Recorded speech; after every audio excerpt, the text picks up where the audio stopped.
I was halfway through my second double shift when my phone buzzed. One new message. Walking builds character. Start walking. Mom.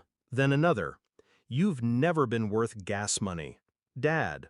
Attached was a screenshot from my sister's Instagram story, her smiling at the airport, luggage beside her, captioned, "Spain, here I come, paid in full, thanks Mom and Dad." I froze in the break room, the taste of burnt coffee turning metallic in my mouth. They'd sold my car, the one I'd bought myself after 2 years of night shifts and skipped meals. I didn't reply.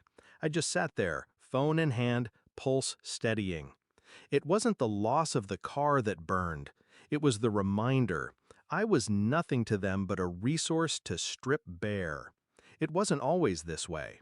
I used to think I mattered. I worked 2 jobs, paid rent on time, brought groceries when their fridge was empty. I thought that's what family did, carried each other. They carried my sister.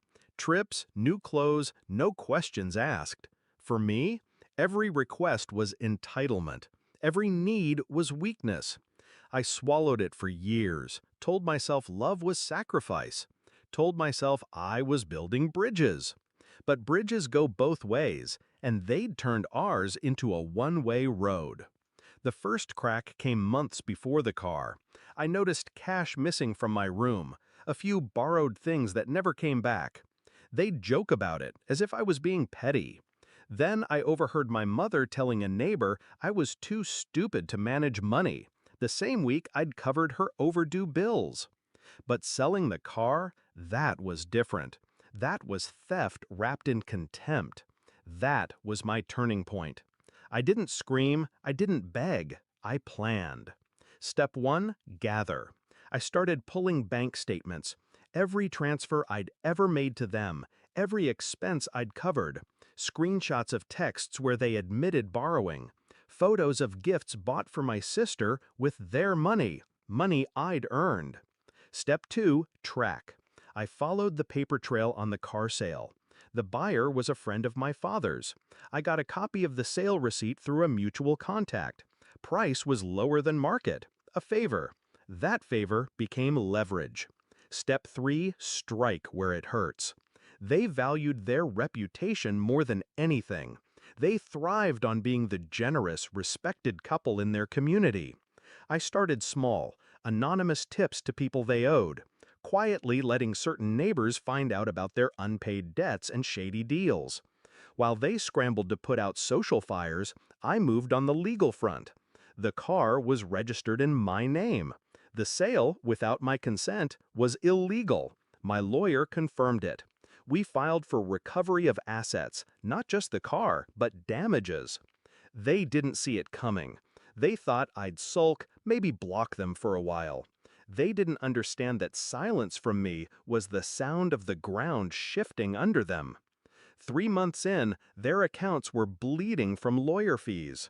4 months, and my father's friend, the car buyer, turned on them to save himself, giving us written proof they'd orchestrated the sale knowing it was stolen property. By month 5, the court froze their joint account pending resolution. Every payment they'd once made to me out of love was now evidence of financial dependence, strengthening my case for compensation. The confrontation came on the day of the final hearing. They sat across from me in the courthouse lobby. My father looked smaller somehow. My mother still had that smirk, the one she used when she thought she'd already won. "You're really doing this to us?" she said. I met her eyes. "You did it to yourselves." No raised voice, no insult, just fact. In the hearing, my lawyer dismantled them piece by piece. Every stolen dollar, every text, every false claim laid out like a crime scene. They couldn't spin it, couldn't charm the judge. The ruling was simple. They were ordered to repay the full value of the car plus damages, an amount big enough to choke them. The repayment plan would stretch years, garnished wages, court oversight. But I wasn't done. A week later, I executed the last step. Remember the friend who bought my car? I'd already arranged a separate buyback through him once the case was settled.